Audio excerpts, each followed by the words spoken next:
بسم اللہ الرحمن الرحیم۔ السلام علیکم ناظرین کرام، نئی ویڈیو میں آپ کو خوش آمدید کہتے ہیں۔ عدلیہ اور حکومت بالکل آمنے سامنے ہیں۔ عدلیہ نے آج ایک کیس کا تو فیصلہ سنانا ہے، اور وہ ہے پورے ملک میں ایک ساتھ الیکشن کرانے کا یا نہ کرانے کا۔ اس کے بعد نیکسٹ سٹیپ کیا ہوگا؟ اپنا 14 مئی کا الیکشن کروانے والا فیصلہ امپلیمنٹ کروانا ہے۔ آج فی الحال تو ایک کیس لگا ہوا ہے، لیکن اس سے کنیکٹڈ اگلی چیز بھی ہے۔ جب یہ ٹھکانے لگ جائے گا تو اگلی بھی پروسیڈنگ سٹارٹ ہوں گی، آج ہی ہوں گی یا منڈے کو ہوں گی، یہ ہمیں پتہ چل جائے گا کچھ ہی دیر میں۔ دوسری جانب ارشد شریف کا کیس دبانے کی کوشش کی جا رہی ہے۔ ان کی اہلیہ نے جو بیان دیا ہے وہ بڑا الارمنگ ہے۔ 7 افراد کے نام انہوں نے لیے ہیں۔ میں ان کا بیان منو ان آپ کو پڑھ کر سنا دیتا ہوں۔ ان کا کہنا ہے کہ میرا نام سومیہ ارشد ہے، میں شہید ارشد شریف کی بیوی ہوں۔ ارشد دستاویزی ثبوتوں کے ساتھ ARY نیوز پر اپنا پروگرام کرتے تھے۔ وہ ایک معتبر صحافی تھے اور ان کی ساکھ میں کوئی شک نہیں تھا۔ وہ پچھلے 15 سالوں سے فوج کے ساتھ اچھے تعلقات میں تھے۔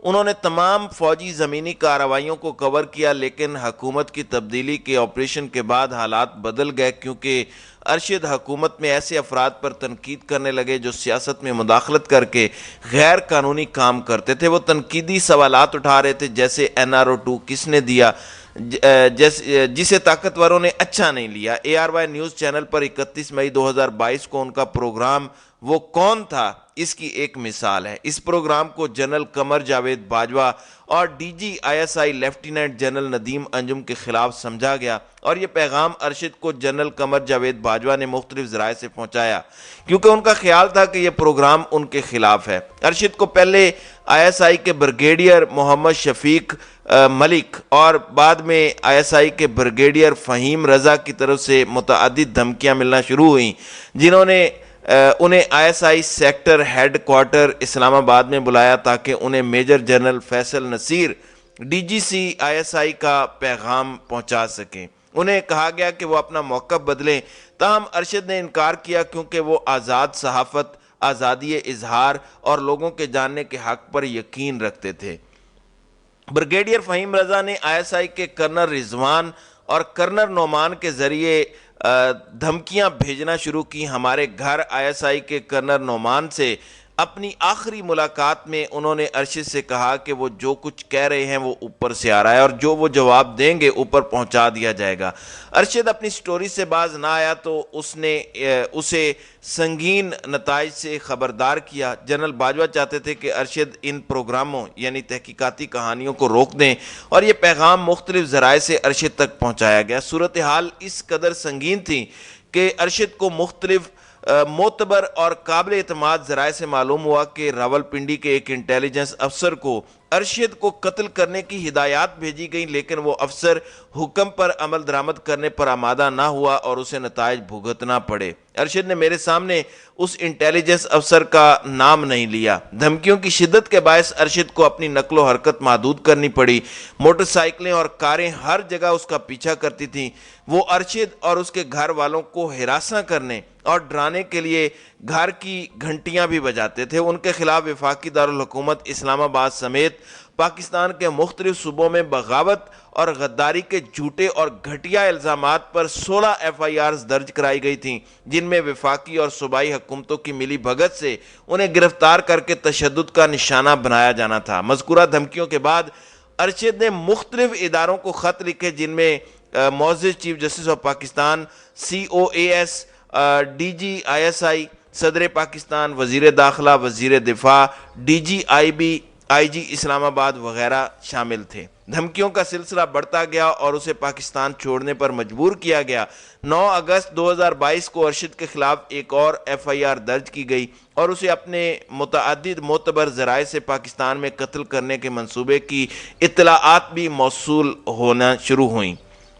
اب یہاں پر میں اپنی طرف سے کچھ ایڈ کرنا چاہتا ہوں، کیونکہ یہ ایک تاثر دیا جا رہا ہے کہ ارشد کو کچھ غلط معلومات دی گئیں، یا PTI سے یا جنرل فیض حمید سے یہ کہا جا رہا ہے۔ یہاں پر ارشد شریف کی اہلیہ کہہ رہی ہیں کہ ان کے متعدد یعنی ایک سے زیادہ سورسز نے انہیں بتایا، اور ارشد کے سورسز بے تحاشا تھے۔ پھر وہ کہتی ہیں کہ اس نے ہمیں بتایا کہ کچھ قاتل ان کا پیچھا کر رہے ہیں اور اسے حفاظت کے لیے پاکستان چھوڑنا پڑے گا، اسے دبئی بھی نہیں بخشا گیا۔ ارشد نے مجھے بتایا کہ وہ بھی اس کے پیچھے تھے۔ دبئی میں تقریباً 10 دن قیام کے بعد دبئی حکومت کے حکام نے انہیں فوری طور پر دبئی چھوڑنے کو کہا۔ اس کے پاس بہت رستے نہیں بچے تھے کیونکہ ویزا سے انکار کر دیا گیا، جس کی وجہ سے اسے کینیا جانا پڑا۔ وہ وہاں ایک فیملی خرم اور وقار کے ساتھ مقیم تھا۔ ارشد کو اے آر وائی نیوز سے بھی نکال دیا گیا کیونکہ اے آر وائی نیوز کو دوبارہ آن ایئر بحال کرنے کی شرط یہی رکھی گئی تھی، یعنی ارشد شریف کو نکالا جائے۔ کینیا میں 2 ماہ رہنے کے بعد اس نے 12 اکتوبر 2022 کو دبئی کا ویزا اپلائی کیا جو مسترد ہو گیا۔ ارشد اس سے پہلے بھی کئی بار دبئی گیا لیکن نہ تو اس کا ویزا مسترد ہوا اور نہ ہی زبردستی ملک چھوڑنے پر مجبور کیا گیا۔ یہ صرف اس بار ہوا۔ یہ پاکستان کی عسکری قیادت کی ملی بھگت کے بغیر ممکن نہیں، جس کے متحدہ عرب امارات کی حکومت کے ساتھ بہترین تعلقات ہیں۔ متحدہ عرب امارات میں پاکستانی سفارت خانے میں تعینات آئی ایس آئی کے ڈپٹی ڈائریکٹر ارسلان ستی کے کردار کو بھی اس حوالے سے مکمل چھان بین ہونی چاہیے۔ 23 اکتوبر 2022 کو ان کا منصوبہ بند قتل ہوا۔ میں اپنے بیان میں جن حقائق کا ذکر کر رہی ہوں، یہ ان کی بیگم کہہ رہی ہیں، وہ مجھے ارشد شریف نے اپنی زندگی کے دوران ہی بتائے تھے، یعنی یہ اپنے پاس سے کچھ نہیں کہہ رہی۔ مذکورہ افراد کے ناموں کی چھان بین کی جائے کیونکہ ارشد کے حکومت کی تبدیلی پر پروگرام کرنے کے بعد اسے دھمکیاں ملنے لگیں۔ پہلے سب کچھ ٹھیک تھا۔ انہوں نے مختلف قانون نافذ کرنے والے اداروں بشمول chief of army staff general Bajwa, D G I S I lieutenant general Nadeem Anjum, وزیر داخلہ رانا ثناء اللہ، وزیر دفاع وغیرہ کو خطوط لکھے، لیکن ان کی بدنیتی اور مداخلت نے انہیں کارروائی کرنے سے روک دیا۔ اس قتل میں مسلم لیگ نون کے ملوث ہونے کے ساتھ ساتھ فوج اور بالخصوص مذکورہ افراد کے کردار کی بھی تحقیقات ہونی چاہیے، یہ ارشد شریف کی اہلیہ کہہ رہی ہیں، کیونکہ حکومت کی مدد کے بغیر یہ ممکن نہیں تھا۔ بہرحال اس صورتحال کی شدت کو جاننے کے باوجود، جس کا تذکرہ ارشد نے خود بھی کیا، انہیں تحفظ فراہم کرنے کے لیے کچھ نہیں کیا گیا، اس لیے اوپر بیان کیے گئے لوگوں کے مذموم عزائم کو ظاہر کرتے ہوئے انہیں کارروائی کرنے سے روک دیا۔ فیکٹ فائنڈنگ رپورٹ کو دیکھنے کے بعد یہ بھی ثابت ہوتا ہے کہ ارشد کے خلاف F I R I S I حکام کی ہدایات پر درج کی گئیں۔ یہ بھی ثابت ہوا کہ آئی ایس آئی کے سیکٹر کمانڈر اسلام آباد بریگیڈیئر فہیم کینیا میں وقار کے ساتھ رابطے میں تھے۔ قتل کے بعد طاقتور حلقوں کی جانب سے حقائق کو مسخ کرنے، ابہام پیدا کرنے اور تفتیش کو پٹڑی سے اتارنے کی متعدد کوششیں کی گئیں۔ ارشد کو پاکستان میں جان کو حقیقی خطرات لاحق تھے اور جن لوگوں نے پاکستان میں یہ دھمکیاں دی تھیں وہ سب اس کے قتل کے ذمہ دار ہیں، کیونکہ اس نے پاکستان چھوڑنے کے بعد بھی اپنا کام نہیں روکا اور اسے دبئی چھوڑ کر کینیا جانے پر مجبور کیا گیا۔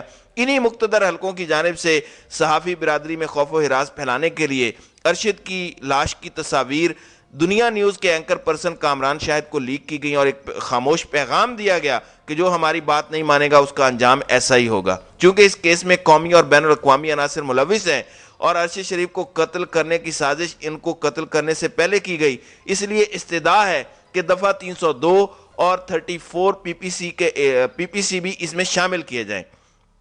تو ناظرین اکرام، یہ وہ رپورٹ ہے جو خود ان کی وائف نے بیان کی ہے، جو میں نے آپ کے سامنے رکھ دی ہے، اور اس میں تمام وہ لوگ شامل ہیں جو ارشد شریف کو دھمکیاں دے رہے تھے، جنہوں نے ایف آئی آر درج کی تھی۔ یہ تقریباً 7 افراد ہیں۔ کیونکہ فیملی کو پتہ ہے ارشد شریف سب فیملی کو بتاتے تھے، تو یہ ہمارا فرض ہے کہ ارشد شریف کے